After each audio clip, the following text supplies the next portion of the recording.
episode number 408, Indiana Jones and the Dial of Destiny, and the rest of the franchise.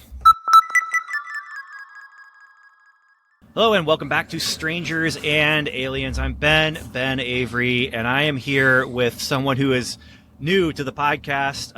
Not new to me. I've known him for a long while, especially from Christian comic book groups that we've been a part of. But this is Eddie Medina, and so welcome, Eddie. Hey, how's it going, everybody? I'm excited to be on Strangers and Aliens. So Eddie is an artist and a podcaster and also a PE teacher. Is that your day job then? That is. All right.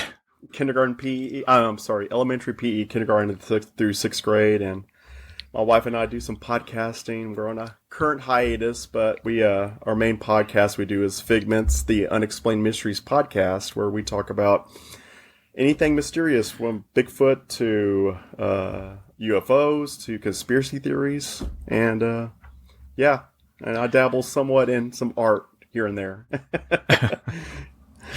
Yeah. So for this episode, I knew we have to do an episode about Indiana Jones and the Dial of Destiny. It's just, I watched it, and as I was watching, I was like, I got to talk about this. I've got to get a chance to talk about this.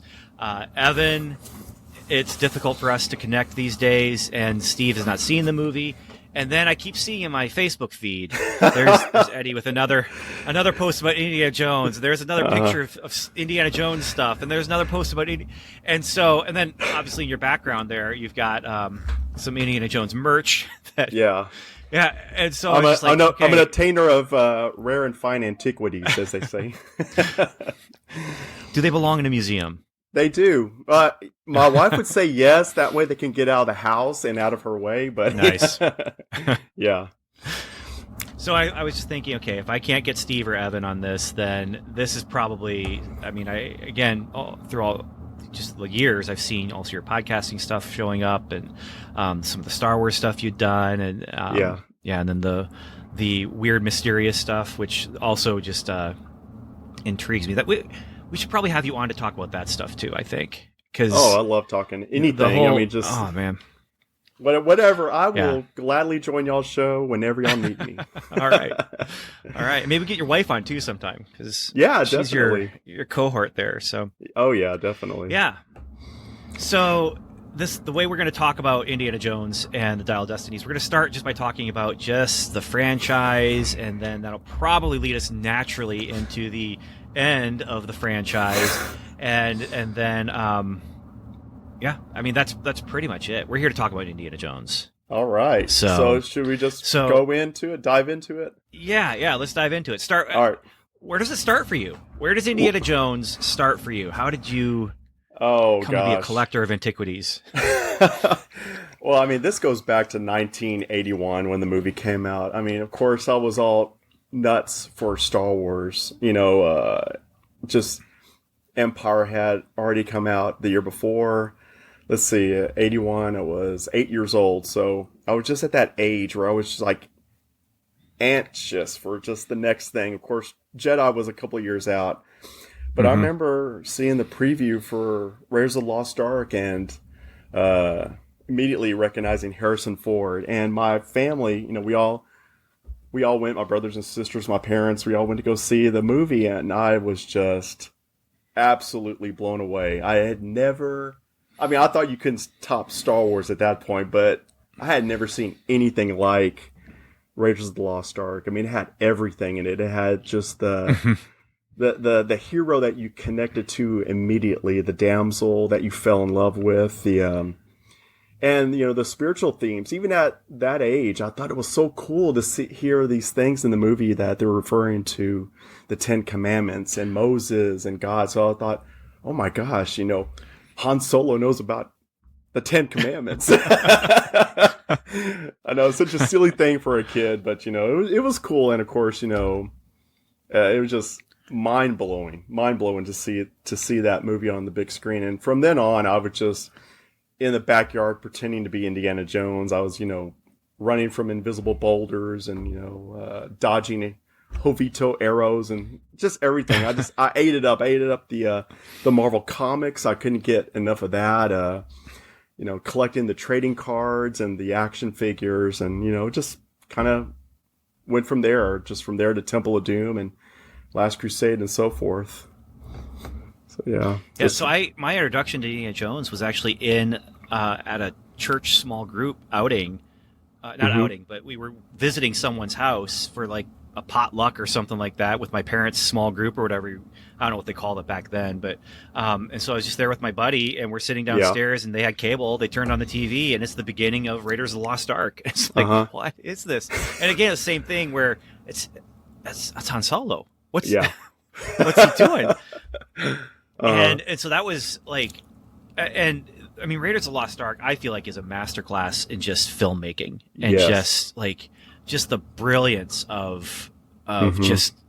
You can watch that movie with no audio and know exactly what's going on. And it's all about tone. It's all about body language. It's all about camera movement, camera placement. I mean, there's just so much to it. And just the way he would use shadows to imply things that were going on. And then special effects to not imply at all. We're just going to show it all. You're just going to see the skin melting. And so then, So then I watched it again because my dad, who was a youth pastor, rented a VCR so that they could bring over. We didn't own a VCR. We rented a VCR. It was for the youth group to come over to our house, not to watch Raiders of the Lost Ark. We just rented that on top of the other stuff we rented. We rented a Carmen music concert and watched Carmen do this music concert. That's what we rented to watch with the youth group. And then another time we did that was Thief in the Night. But oh my gosh, Thief in the Night. But then we rented Raiders of the Lost Ark for us to watch, and that was like, oh my word, what am I watching here? This is. But then after that, I didn't see Temple of Doom forever because of the controversy around it. And the whole, that was the summer of Gremlins or whatever, was like, okay, we need a new rating. If Gremlins and Temple of Doom are going to get PG, it's not worth the R, but it's not the PG. So and so I remember hearing about that on the radio and just being like, what is this? And then it wasn't until high school that my buddies and I rented Temple of Doom. And then saw, of course, Last Crusade, which to me, Last Crusade was the more. I still don't think it was as artful as Raiders of the Lost Ark in a lot of ways for me, but the spiritual ideas that you found in that one, I felt were just even more blatant and it was weirdly blatant, And so, and it's interesting to watch this progression. If you take the chronological progression, you've got Temple of Doom, which takes place first. And it's almost like an opening to spiritual awareness for him. And then you have the Old Testament kind of vision of God in Raiders of the Lost Ark. And then you get to the Last Crusade, and it's the New Covenant. You've got the, life kind of thing. And then you get into the fourth movie. But let's sticking with that original trilogy, which I feel like that original trilogy is one of the best trilogies of all time. If you just take those three movies. You add in the final two, it's still a great franchise, but that trilogy is just so well rounded and well done. But and oddly enough, so Temple of Doom. Yeah, I was the same as you. We heard all the controversy on TV, and then the news about how violent and dark it was, and my parents, they weren't the type of parents just let us go watch just anything. They were very particular on what their kids were watching. And they knew Raiders was my favorite movie, but they're like, oh, I'm not sure about that because they're just, all the things were so negative. I remember the news guy was saying, and there's one scene where they're eating snakes and I was like, that's really bizarre, but okay. And I got to see it later once it hit cable, and then it came on cable, and my brother and I watched it, and I thought, yeah, this is a lot more gruesome. And you wouldn't think so, because in the first one you had the melting Nazis and exploding Belloc. Right. But I don't know. I don't know why we were so much more forgiving of Raiders in its gore. But Temple of Doom, it had to grow on me over the years. Right at first, Willie Scott just really annoyed me. I mean, really. But now I can watch it, and I love her. I think she's just so endearing. And Short Round was great. I always thought that was. I'm not usually big on the little kid sidekick, but Short Round. I think they did him just right to where he wasn't that typical annoying kid. I mean, he was Short Round. He had his annoyances about him, but Temple of Doom. It took a while to grow on me, but I can definitely watch it now and appreciate it for what it is. I feel like with Short Round, you almost needed him in the movie though, because of the whole children being kidnapped and put into slavery, and and then also being that kind of innocent presence in the midst of all that darkness, and being the one who in a lot of ways is pulling Indiana Jones out of just all the magic stuff that was going on and the stuff that was affecting Indy. I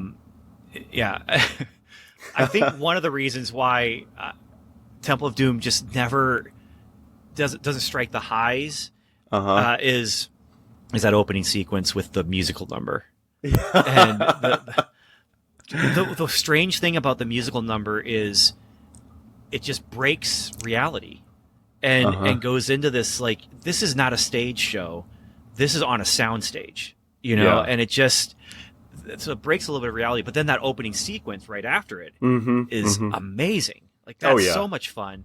I wanted to, my wife didn't let me, when she was with my fiance, I wanted to do that tux for our wedding. But she didn't want me to have the white jacket, but I really wanted to do that. Oh my gosh. I let that one slide. With the 6-inch Indiana Jones figures that are out now, there's a Indy in a tuxedo, and you can go on the Hasbro website and do a selfie where they'll do your head. Oh yeah. And you can always order that and switch out the Indy head with your head, and then you'll finally have the wedding Ben Avery action figure. The what if and figure. I can do my wife's head on Karen Allen's body. Can I do that? I'm sure you get anything. I'm sure anything's possible in the world of customizing action figures. Oh my gosh. Yeah. But, so Temple of Doom, I like it. Again, especially for watching the chronology of the character in that. Yeah. I do think it's really interesting that was made into it was a prequel. Like, you don't know, unless you're paying attention, you don't really know. Oh, definitely. Yeah. And I didn't know until one of my buddies in high school was like, "Hey, yeah, this takes place before Raiders of the Lost Ark." I'm just like, "Why?" Yeah. And of course, I hadn't registered with me. Also, Star Wars had become Episode 4, 5, and 6, and but yeah, so doing it out of order. But then you get into Last Crusade, and that's the one that just that's where I would say a fan, really. I mean, before that, it was casual. I liked it. It's George Lucas, it's Steven Spielberg, but Last Crusade is where it was like, oh wow, this is big. I love this, and that was when I got the fedora then, and that was when my buddies and I we made like home movies, and one weekend our home movie was Indiana Ben, and I can't remember, it was Indiana Ben. We did 2 Indiana Bens, and one of them was the Tuba of Doom, and then the other one was the lost head of something or other. And the way it ended please tell me you have those somewhere. Those videos. They are somewhere, but I still don't know where. I did about 7 or 8 years ago. Got together with my high school friends, and we watched them all. The one with the lost head, that one ends with me finding the head and doing the whole, like, and it was a little Inca head that I had from when I did a mission trip to Mexico. And it has me trying to answer the 3 riddles. And it was basically, riffing on the Holy Grail. I get the riddles wrong, and then my body stands up and turns around, and we adjusted my shirt so that the head had switched with me. And I was stuck with on the little pedestal there. And it was like a big twist. Oh my gosh! It was so much fun, and again, it's like a Twilight Zone or something. That twist at the end. But the idea being, like, and this is not just me. This is everybody in a lot of ways. Star Wars, Indiana Jones, Superman, all those things just drove creativity, and caused us to say, I want to do that. I want to be a part of that. Star Wars especially, but Indiana Jones, just with the special effects that they were doing and the storytelling. But yeah, Last Crusade, what was that, 89? Like that was a big year for movies. That was Batman, Last Crusade. It was Star Trek 5. What else was it? Ghostbusters 2, maybe? I don't know. I feel like it was quite a summer. It was a big summer for franchises. Like even though Batman was the first one in the franchise, it really wasn't the first one in, like, if you're looking at the DC franchise. But then 89 was what kicked it off to go beyond Christopher Reeve and have success beyond that. Yeah. But it just was a huge year, and we rented that one a bunch of times. I feel like some movies I look back and I'm like, we should have just bought it. We should have just purchased the movie instead of spending $3 or whatever. Yeah.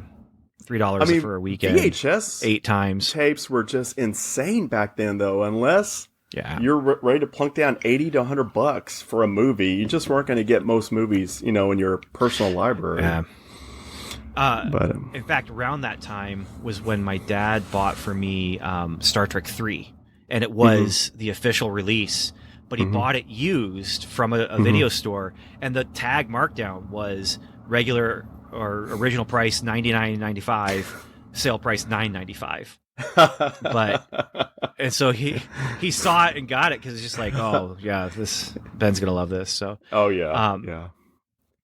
ashamed to say that. Last Crusade for you. Oh, I was gonna say I'm ashamed to say that during that era we did a lot of dubbing of VHS tapes. We would, rent them and hook the two VCRs together and like dub. That way you can have a pirated copy. My cousin did that, and I was at his house, and it was like, oh, you have Star Trek, the motion picture? I want to watch this. Because I had taped it off of TV, but this might have even been before I taped it off of TV. And we put it in. It didn't work. It had the copy control or whatever it was on it. Where it would flash sometimes. Sometimes it would glitch. Well, every few it seconds. was just, the entire time it was just glitching. And it was just like a wavy screen for the whole copy that they had made, and it was just like, oh, okay, I guess. But you got to be masters at removing commercials. And watching and pausing. If you're doing that, you don't go to the bathroom during the commercial because you got to be ready to hit the pause button as soon as it comes back. So Last Crusade for you then. What was your experience with that one? Last Crusade, I remember we were I was on the yearbook staff in high school, and we went to yearbook camp, and the teacher said, hey, let's go to the movies tonight, and Last Crusade was playing, so I was like, well, of course. I think it might have even been opening night. And it was just such an experience because that was the second time getting to see an Indiana Jones movie in the theater since we had skipped Temple of Doom and didn't see it until it came out on cable. But like you were saying, the spiritual themes in it were just so awesome. And I think that's what I love about it is Henry Jones Sr. is he's just that guiding light all through the movie. I remember we were sitting down from a couple, and the part where they're on the motorcycle and sidecar, and Indy uses the Lord's name in vain, and then his dad slaps him, and he says, "That's for blasphemy." And I remember the lady down the row was like, "Blasphemy?" And then she turned to her husband, she was like, "Is using Jesus' name like that blasphemy?" And he was like, "I guess it is." So I thought it was, it's like they had an awakening at that point. It's like, oh, maybe we shouldn't just use the Lord's name in vain like that. But it's really interesting. But I mean, even now watching that movie, I almost get choked up at the end from just, I've gotten emotional in my old age, actually, but just that whole interplay with his father dying, and Indy just has to put himself in this situation in order to save his dad. And when he comes back, and the moment where he pours the Grail water on him and saves his life, and then the music kicks in. I mean, the John Williams music in all of these movies is just, you talk about sparking creativity. I can remember just putting on those records and just listening to the John Williams themes. They're just classic. Even now, right in the car, I'll just put them. It was the cassette for on. me. Yeah, it was the cassette for me. But that was one of my first put on the headphones and write music.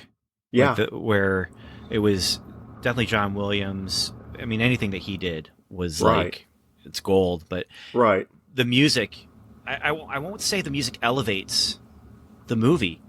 I think the music rises up to what the movie is, and as a whole, then as a holistic thing, you know, especially Raiders and Last Crusade. Although Temple of Doom, some of the music there, I think, causes you to say, okay, this is even better than it actually is. Like some of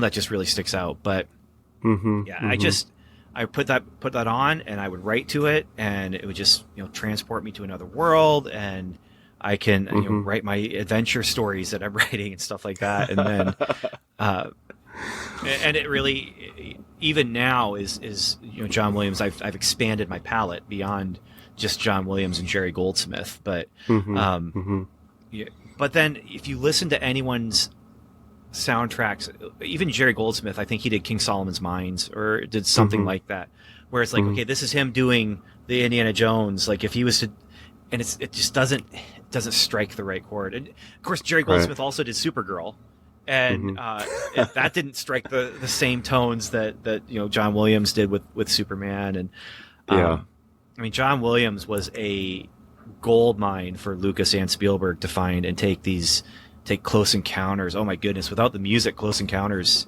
is nothing. It's just, I mean, I won't say it's nothing because there's a lot of skill going on behind the camera, but those early Spielberg movies, I just feel like you're just watching this hungry young filmmaker who's just trying to outdo himself each time.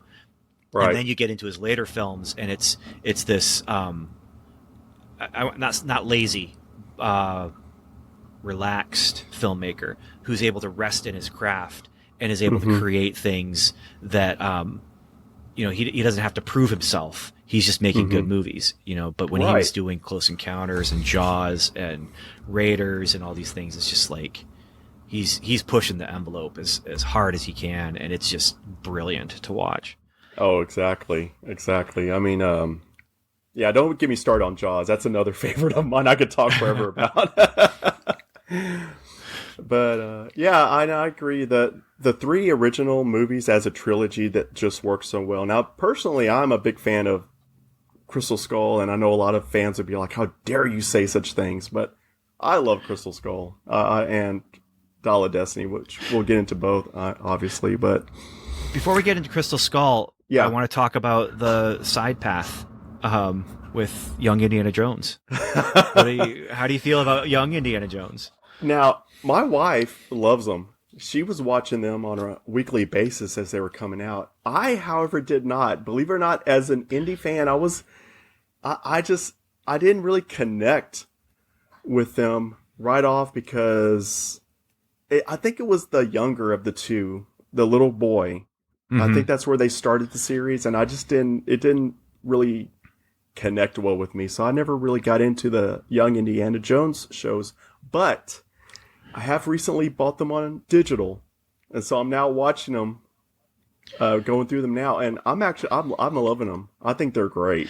So they're also on Disney Plus. That's how I've been watching them, is on Disney Plus. And the only problem for me is, and this might have been my problem back then, because I did not try and catch every episode.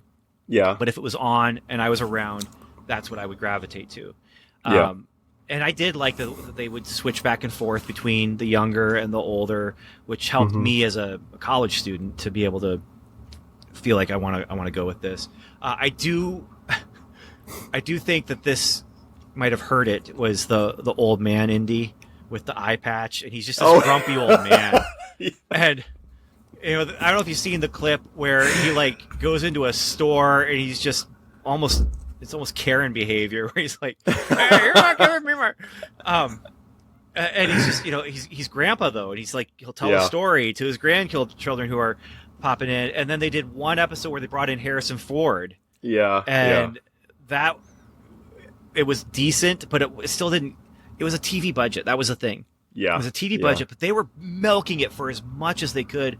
They were doing special effects. I mean, that's another thing. If you appreciate nothing about Lucasfilm, you got to appreciate that everything they did was kind of pushing the envelope with effects and pushing the envelope with filmmaking. And so you've got Return of the Jedi, where it's, how many moving things are on the screen at the same time. You got the first Star Wars, where they're doing the trench run with everything, and it's the same with Indiana Jones. It was the same with Young Indiana Jones Chronicles, where they were doing digital stuff and creating digital characters on the screen that you just hadn't seen anything like that on the small screen for a small screen budget. And so I would catch it and I would watch it, but I wasn't like super into it. But I do appreciate, we're talking about that progression for Indy of, witnessing, the Hindu magic in Temple of Doom and then the Ark of the Covenant. The very first episode, this really stuck out to me. It's Lawrence of Arabia. He's talking to Lawrence of Arabia. And Lawrence of Arabia's like, mummies aren't real, and it's like, it's just these really kind of funny,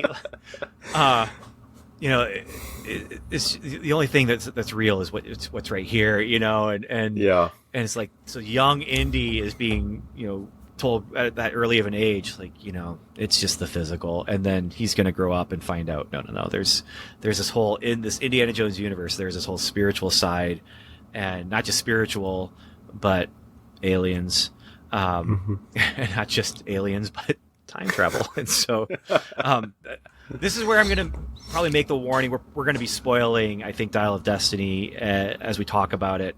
But I want to start with Crystal Skull. You say you're a big fan. I have a beef with Crystal Skull because Crystal Skull, in my opinion, killed the Narnia franchise because they were the same. Was it the same weekend, or was it Voyage of the Dawn Treader might have been the weekend before? Oh, okay. Okay. Granted, I think it was Voyage of the Dawn Treader. It might have been Prince Caspian, but I'm pretty sure it was Voyage of the Dawn Treader. And so Voyage of the Dawn Treader killed the franchise on its own in some ways too. But that Narnia movie didn't get a full weekend or a full week to have like a whole week by itself. It came out the weekend before, and then Indiana Jones came out with Crystal Skull on a holiday weekend. And so it cut the week short, and it just stalled out the Narnia. And because I'm pretty sure that's the way it worked. I don't think they came out the same weekend. I just remember being really grumpy about it, is what it was. Like, I may not remember the details specific. I should probably just look it up, but but I was grumpy about that, and then it was just the other thing for me that took away from it when I watched it then was the digital effects, as opposed to the physical. Even though not every effect was a stunt, and so you have like miniatures and things like that, but just moving away from the physical effects into that digital, and that just was a weird one for me to. Like, okay, how do I do like that they aged him. I do like that they kept him. I do like the idea of legacy that they were building there, which feeds into the Dial of Destiny in a really interesting way. Because you had Shia LaBeouf coming in, and I know people had trouble with that, but I don't think that was a problem. Like, that fit into the time period. I appreciate it. We're moving into the 50s. We're moving into the greasers. We're moving into the UFO craze. Post World War II, and so I appreciate all that. And then you have the ancient civilizations where they're, ancient aliens. And I don't know, as far as the History Channel, the timing of ancient aliens on the History Channel, but just bringing in those things, those all hit. Interests for me, and then it was also kind of interesting to see Spielberg come back to the aliens, and come back to Close Encounter, E.T., War of the Worlds, and then this is kind of his 4 alien movies. So I forgot he did War of the Worlds. Yeah, I did a video on our YouTube channel. If you get a chance, it's under the Weak Connections phrasing that I use for like. Just short videos where I talk about a geeky subject and then tie it into a spiritual idea. And I talk about his alien movies and the progression of aliens in Spielberg's movies, where it's they start out and it's just this wonderful thing that gets you so interested, and then so that's Close Encounters. The ET is it's your friend, and you want it in your life, and then War of the Worlds is this, where it's aliens that just destroy you, and so it's like the idea was this is sin in your life. At first it's just this. I'm enamored by this. I'm enamored by sin. And then you look to ET and it's like, I need this. This is my friend. I need this. And then War of the Worlds, it destroys you. Yeah. So, wow. Clearly not a connection that Spielberg was trying to make, but that's why I call it weak. The idea is it's a weak connection, but hopefully a strong application. So does the sin aspect tie into the Crystal Skull aliens, or do you cut it off? I didn't go that far. Okay. I cut it off. I cut it off before the Worlds. So yeah, that's a good. That's a good way to bridge the two. I kind of had the same problem with Crystal Skull in that I missed the practical effects. I didn't have a problem with Mutt's character.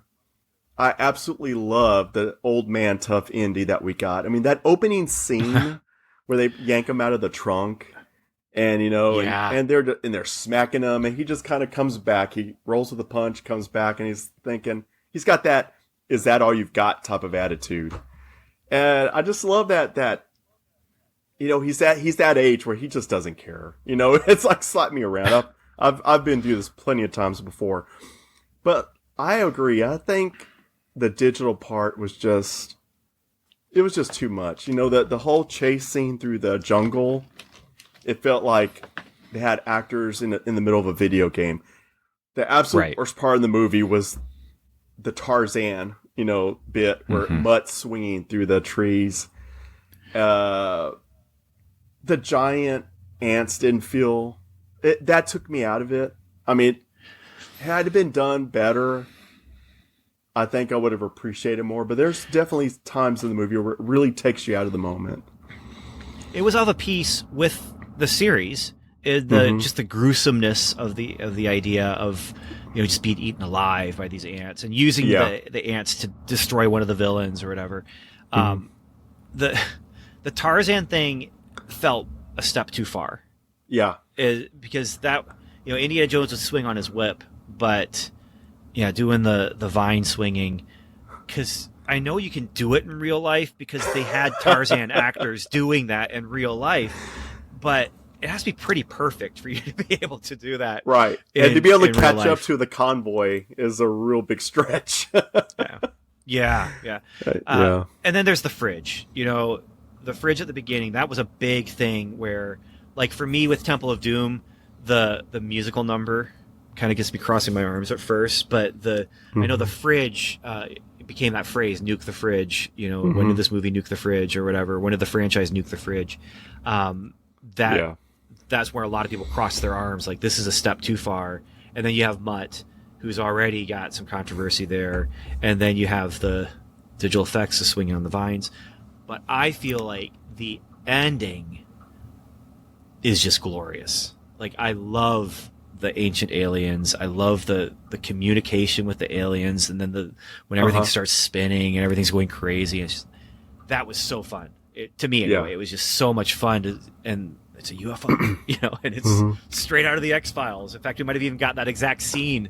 I think we did, where Mulder's standing there almost in the same way that Indy is with the UFOs going up or whatever. But I just there's so many things about that movie that should have just drawn me in, but instead it gets me crossing my arms.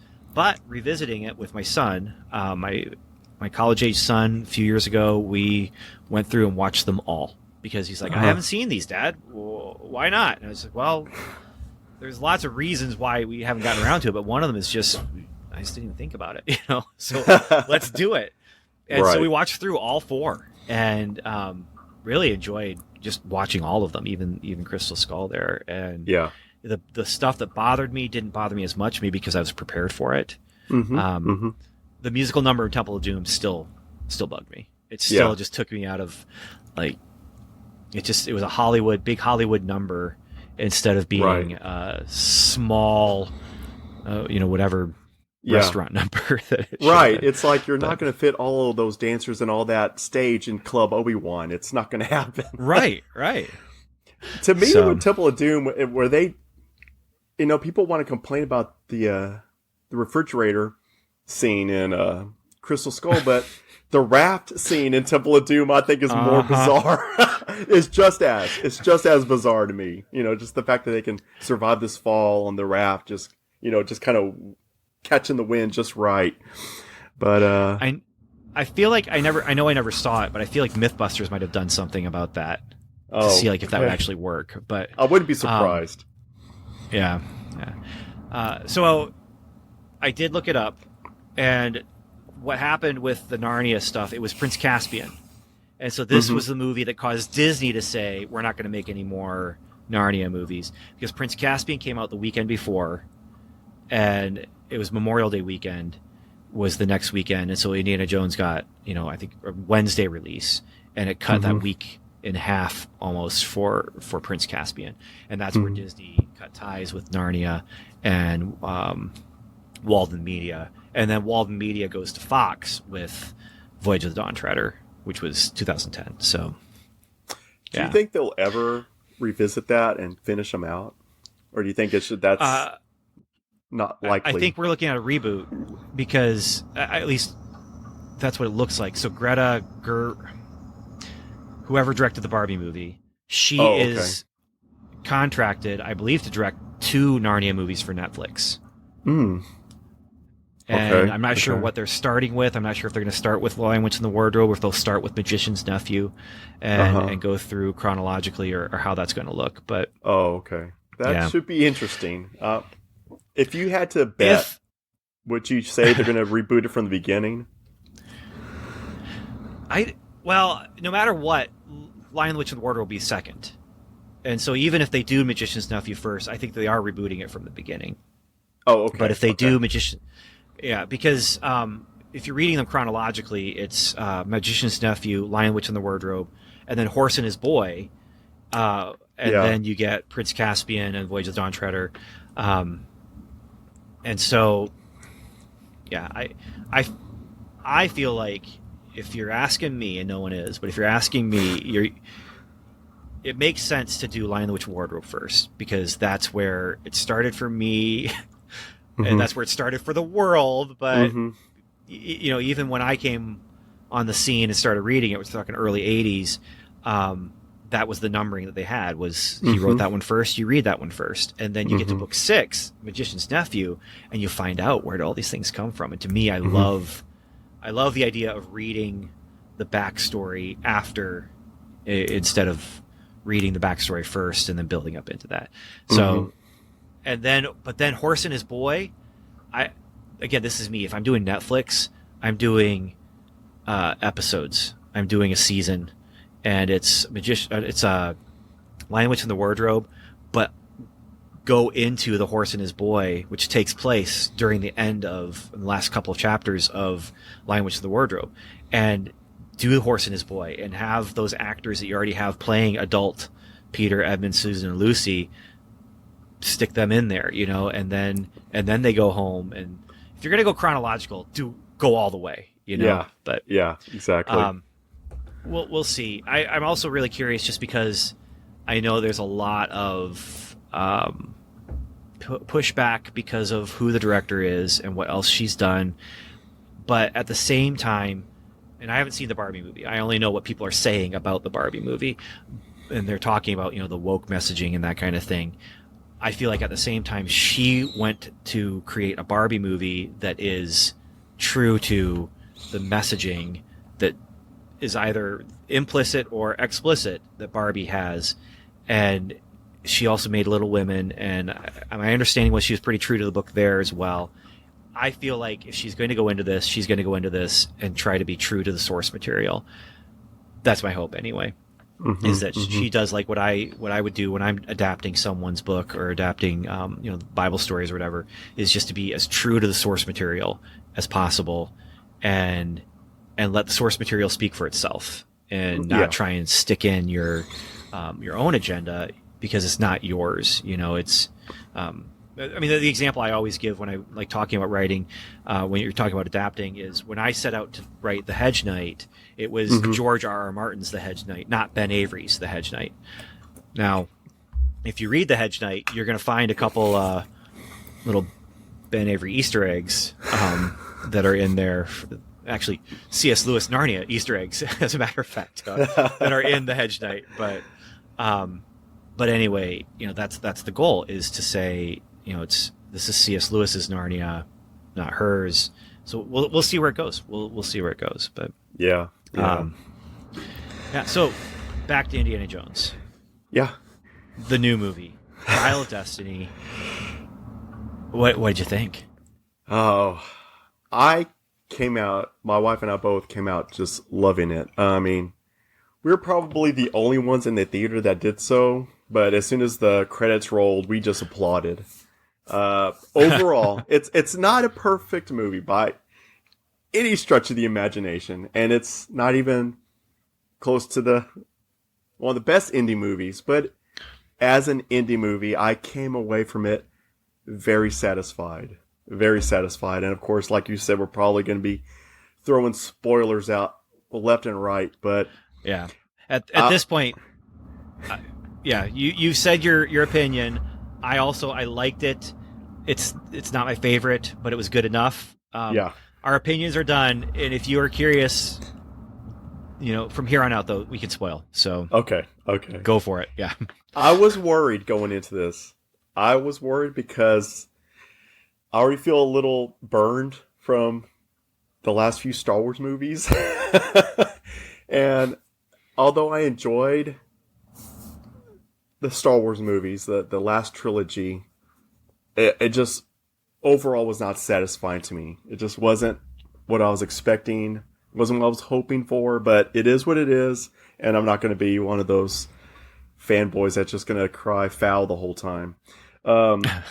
So I was a little nervous going into Dial of Destiny. Now I will say this: the trailers all nailed it for me. I every time a new trailer dropped, I was excited as all get out. I was feeling like it was back in 1989 again, when I was so excited for Last Crusade, or 2008, I think, for Crystal Skull. I was definitely excited, and I was, getting my little 12-inch Indiana Jones Hot Toys figure, and I was putting it up on the mantle, and Colleen was like, oh gosh, here comes... the Indiana Jones stuff is like creeping back out into the den and living room. I was excited. And once I went into it, the opening scene, it just got me. I mean, it's like Indy whipped me with his whip, and he was tugging me in. I know there's been a lot of people who were like, oh my gosh, the deep fake, technology and all that, but I was sold. I mean, of course it's not perfect. It wasn't perfect for the Luke Skywalker re-entrance into the Mandalorian, but it worked. It worked enough to get you excited and to put you in the movie. And that opening sequence with Dial of Destiny, I would have taken an entire movie like that, with a younger Indiana Jones. Who knows? Maybe one day we'll get that, because they have the technology. But I left very satisfied. I was a little scared, once I was like, once I went back in time, and I was thinking, how are they going to get out of this one? And when he was shot, and you're thinking, they're going to kill off. It was Han Solo all over again. It's like, I hated that they took Han Solo from us just at the point where he was going to make amends with his son. And I kept thinking, they're going to Han Solo this again. And man, when he woke up back in his apartment, I was like, okay. Yeah. Because I feel like you should not kill the Indiana Jones character on screen. It's just, he needs his happy ending. And I'm glad they give him a happy ending. Well, and that's one of the great things about this is, first of all, they've changed canon. He's not this grumpy old man. I mean, he's grumpy, but he's not with the patch on his eyes, and all frazzled and everything. And, having to deal with yuppie 80s children and all that. And they've pulled that from canon. They keep the Young Indiana Jones Chronicles that exists as a thing, and so you're able to like go from this precocious 8-year-old or 9-year-old boy to how old is Harrison Ford now? Is he 80 now? Yeah, I believe so. 80, 81. But the way that they ended it was, I think, pitch perfect. I mean, I'm talking about the last scene where it's just the hat, the iris goes down, and he reaches out, grabs the hat, pulls it off the line. Why is it on a laundry line anyway? I don't know. It doesn't make any sense. But it's just so cool. Like, and it's okay. The adventure continues. It may not be the same kind of adventure, but he and Karen Allen, they're going to go on with life, and they're going to live life together, and they are going to, continue discovering things, or teaching, and all that kind of stuff. I also really appreciated the thematic value of the time period that they used, and so you have rock and roll music, which is, we had it in the 50s, but this is, I can't remember if it was the Beatles. I think it was the Beatles that was playing. Yeah, I believe when he wakes up the one morning, and then you have the space race, and they're talking about it's looking into the future. It's looking into this is where things are going, and here's this man who he's all about literally living in the past and getting the opportunity to literally live in the past. You're right. And so you have them looking out and forward, and he's looking down, literally, because he's digging things up and backward.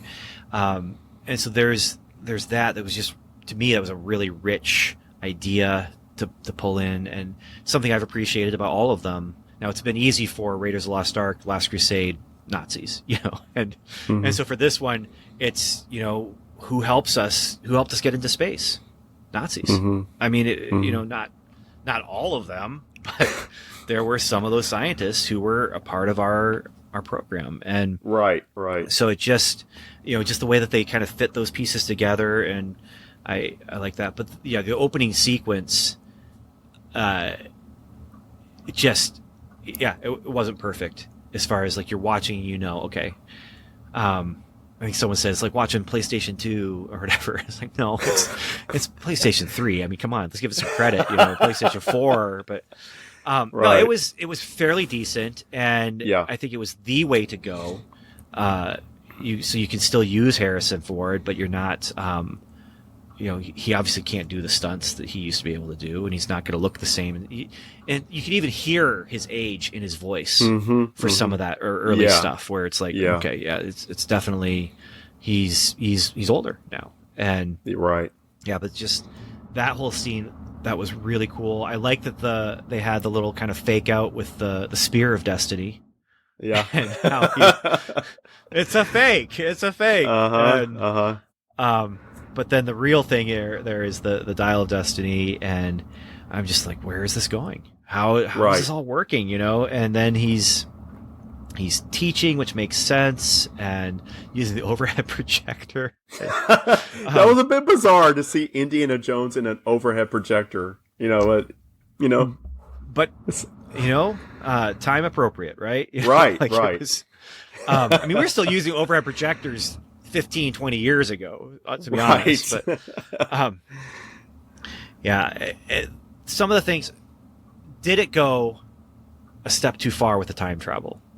That's the thing that after it was done, I love time travel. The time travel is one of my things. My first published comic book was time travel. My big breakout book, not breakout book, but one of my big publishing deals was a time travel book. And now my novel that I just did, there's time travel. Like, it's just going to be a part of things for me forever.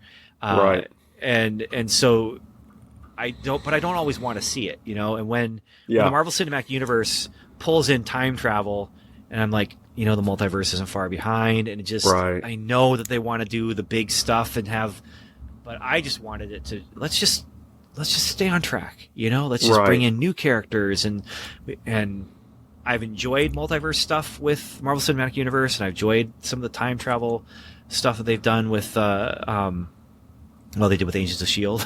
but yeah. So for this one, I got done watching it. I'm just, okay, the music is spot on. There's moments in this movie that feels like we're back in the saddle again, literally for him. But the time travel, I'm just, okay, I know we saw the power of God, which if there's one complaint I have about Raiders of the Lost Ark, it's just what the power of God looked like. I'm like, okay, this is not my God. This is the Indiana Jones universe God. Yeah.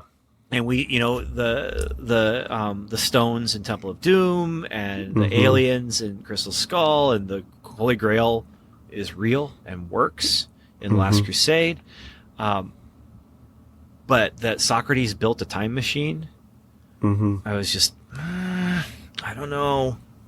I know. I was, for a moment there, I thought as they were on the plane and heading into the vortex or whatever they describe it as, of course, doing the Figments podcast, I turned to Colleen and I said, are they going into the Bermuda Triangle? Is this going to be like a Bermuda Triangle slant type of thing? I was still trying to figure that out.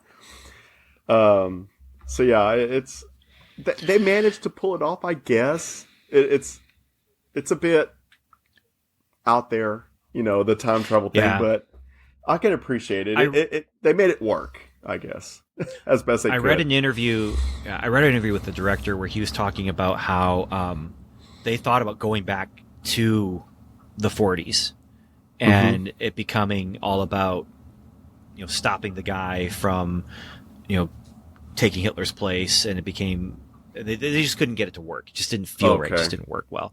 Yeah. And then they're talking about how he didn't account for continental drift. How could he know about continental drift? I'm just thinking, oh, wait a minute. Because this is a time travel story. Please don't steal this, people. But I want to do the story of how when you travel through time, wherever you go in time, the Earth isn't in the same place as when you leave and you're in this spot on Earth, but you'll be lucky if you're on the surface of the planet. You're going to end up in the vacuum of space. I wondered if they would actually end up in the vacuum of space, and I was just like, wow. I guess I can't do that story now, because it didn't account for continental drift, and so now, but instead it just takes them back to Socrates, which that then kind of turns it into a little bit of a big coincidence for me. Right. And I give me coincidence at the beginning of your story, because use the coincidence to kick the story off, but don't resolve your story with coincidence. For me, I feel like that's a big no-no. I'm forgiving for, especially at the beginning, coincidence or some sort of important plot point that hinges on the coincidence. If it doesn't happen, the story doesn't happen. But I don't want it. I want agency for the characters in the climax. And so go back to Socrates' time. But then, they also set it up. They put Chekhov's watch in there, which I don't know how Indiana Jones didn't realize, oh, yeah, that's not a watch that Socrates made back then. Time travel must exist, like that for me made me wonder, like, are we actually going to go back in time? Yeah. And I wasn't sure that we were going to go back in time, but it made me wonder if somehow someone actually was going to travel in time. Right. And they did. And it was not the climax that I wanted. And so when you're building your movie up and you want people to leave on a high, well, this was building the movie up, and then kind of like, I don't know how I feel. But then brought me right back in, and especially that final scene. Right. Just a little beautiful little moment there. Right. And I think that's why I'm so forgiving of the end of the movie, is because, oh my gosh, I'll tell you, I mean, to me, I always refer to Colleen as the Marianne to my Indiana Jones. And I remember when the movie starts and you realize they're separated, and Colleen and I looked at each other, we're like, oh man, because one of the beautiful moments in Crystal Skull was that wedding. It's like, I mean, he finally got the girl. You know, it's obvious he was destined to be with Marion. And so when we got that at the end of Crystal Skull, when they took it away from us at the beginning of Dial of Destiny, I was like, oh, please don't die a bitter old man. And the moment she walks in through his door at the end, I could hear her calling like squeal or it's like, she's back. I'm so glad that part didn't get spoiled for me, because after the movie had been out for like a week or so, suddenly Karen Allen is showing up in the promo pieces and people are like, you're spoiling the movie. But yeah, I can forgive the weak parts of Dial of Destiny because, like you said, they ended it on the best way possible. Yeah. Well, and the character arc and the emotional through line of Dial of Destiny is you know, starting out, he's alone. He's grumpy. He's a grumpy old man, you know, but he's just going through the motions of life. And then you find out slowly they peel back the story. And I really appreciate them doing that, because they're separated. Okay. Well, that's not great. Okay. And then from there, it's finding out what happened to Mutt. And finding out, you know, like there's a little bit of guilt, you know, he went to war to spite me or whatever, you know, and which means they didn't ever have a resolution there. And their marriage falling apart and them separating totally makes sense in that context, because when a family loses a child, you know, the divorce rate goes exponentially up for families that have dealt with loss of a child or you know, other kind of tragedies like that. And so that makes sense, you know. They just became emotionally distant, especially him, it sounds like, you know. And and then to come back and to have, is it Colleen? Is that the... Yes. Okay, yeah. When she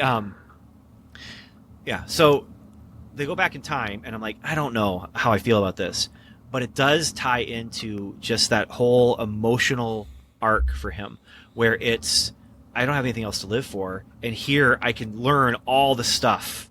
I can find out all the things I didn't know. But she's like, you've been shot, you're gonna die, you know. And that's where at first I'm thinking, oh, maybe Socrates can help him. You know, he'll live, and this is how we're going to end: is him just living here. You know, they're not going to kill him. I mean, oh wait, what did he do in his last big franchise movie?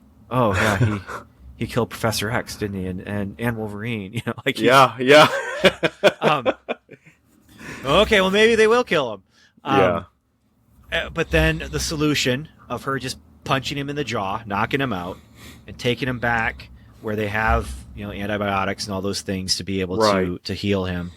I was not expecting Karen Allen to walk through the door. I wasn't expecting Marion. I was expecting this was just the end.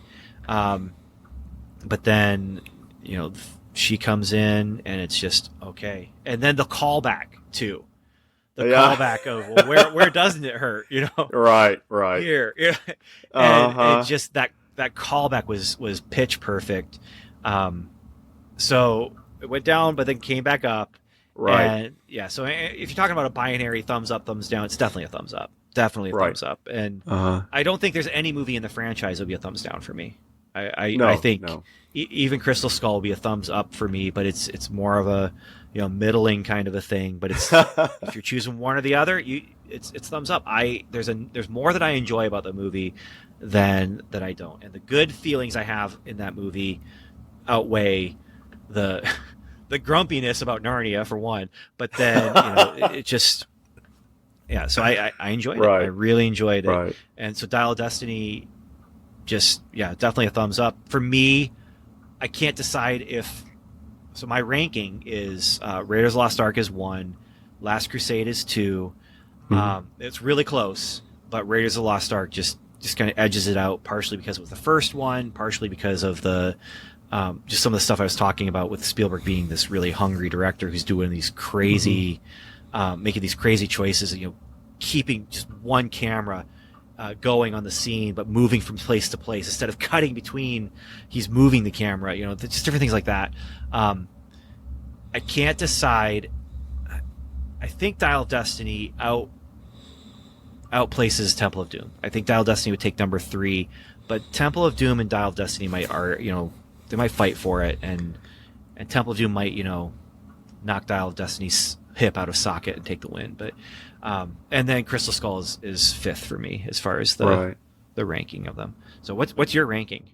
Oh, easily Raiders by far. And I mean, I've said it many times. Raiders is my all-time favorite movie by far. A lot of people, because I did the Star Wars podcast for 7-8 years, people are like, "Oh, Star Wars is your favorite movie?" No, actually, no, it's not. Raiders, definitely. Last Crusade, very close second. Like you're saying, it's very close for me. I feel such a strong connection to Last Crusade on so many levels. Third would have to be, I think I would say Dial of Destiny.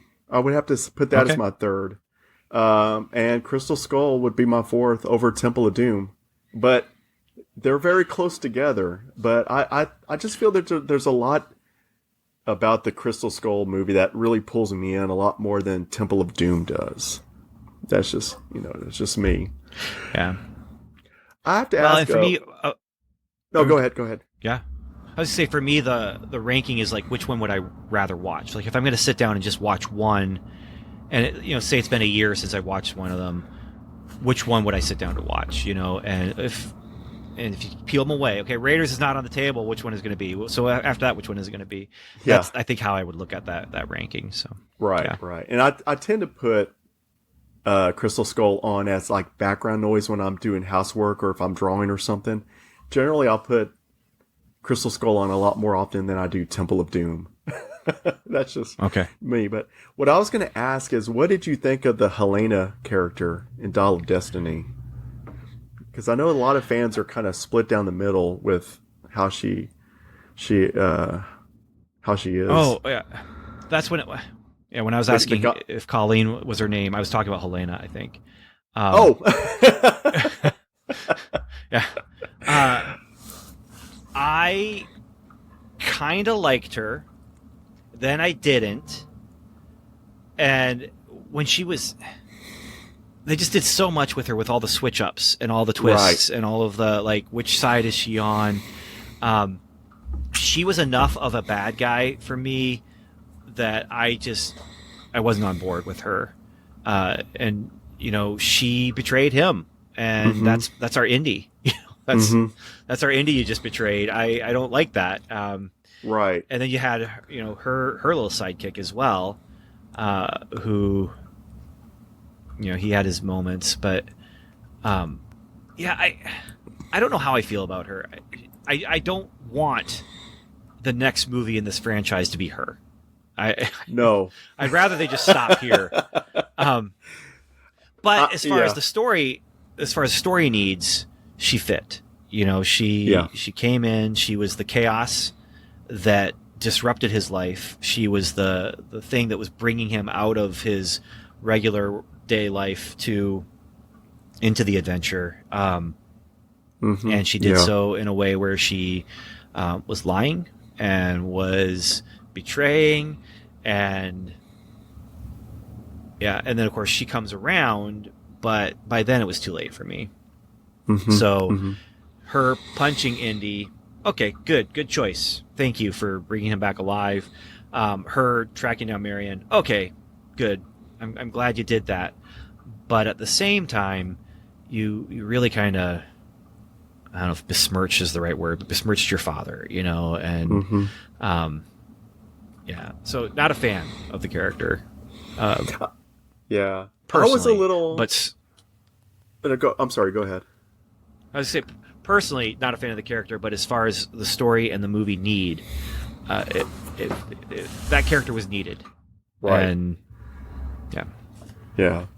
I wasn't quite sure how to feel about her as the movie was going through. I liked her at first. I thought she was an interesting character.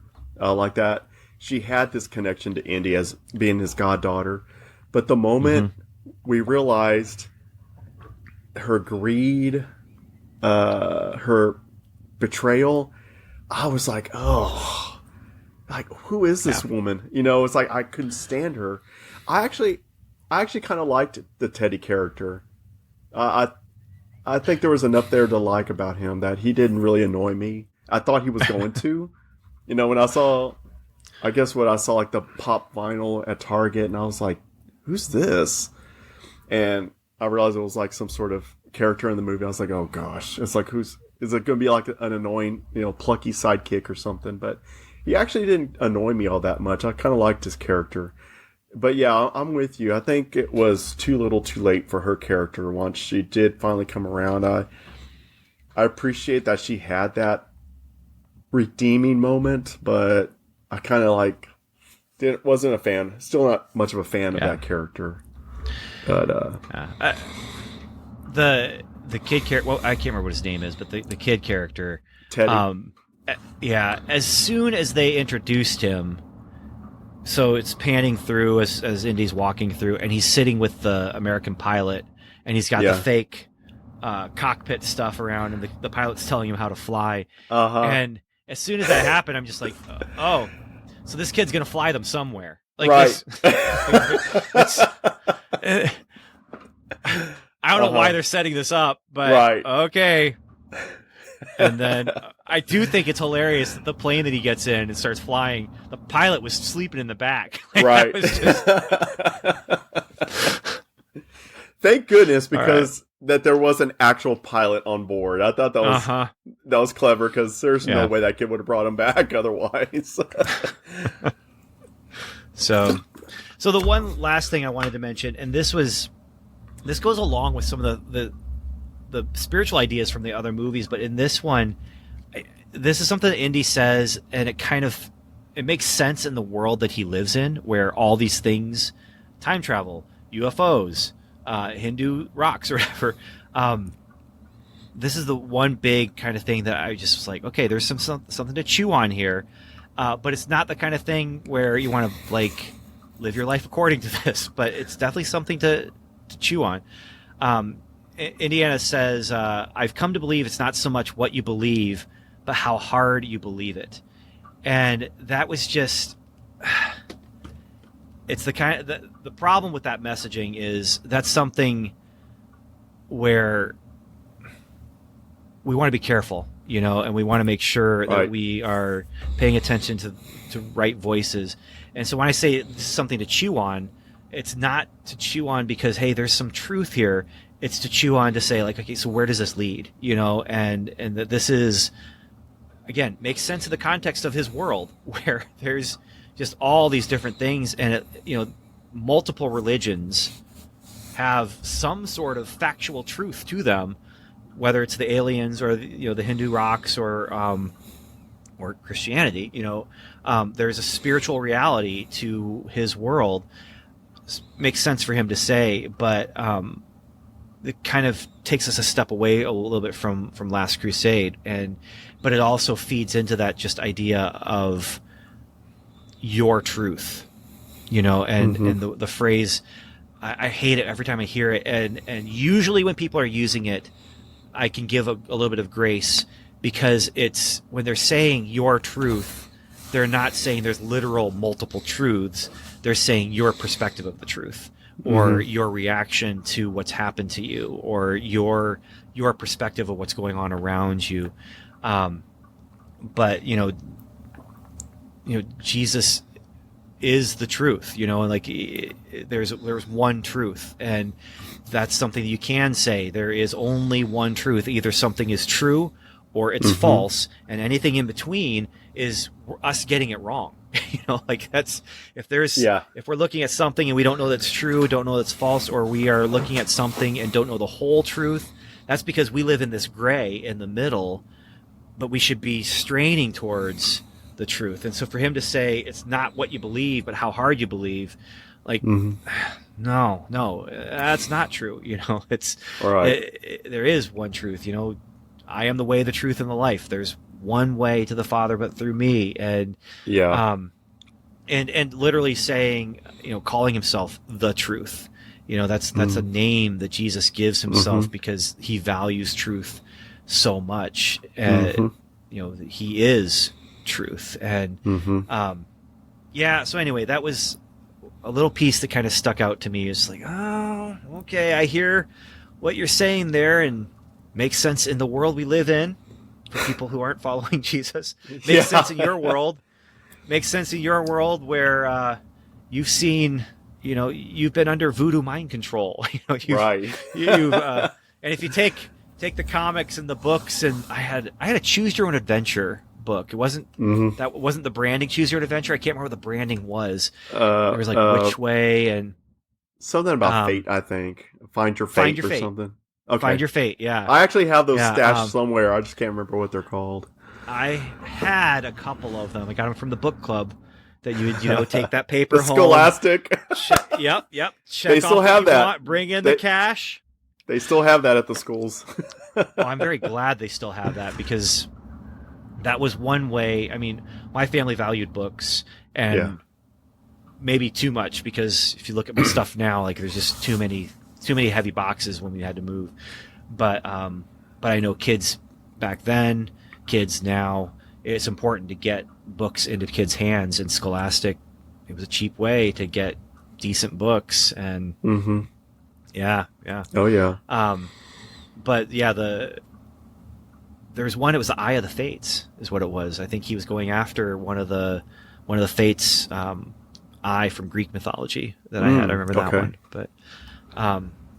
But yeah, so there's all these things that exist in his world where, okay, maybe in this fictional world for Indy, you just whatever you believe in the hardest is going to end up being strongest for you or whatever. But now that I say that, though, I mean, that in some ways becomes self-fulfilling, where whatever you believe in the hardest, if you believe, okay, I'm going to scratch this lottery ticket and I'm going to win.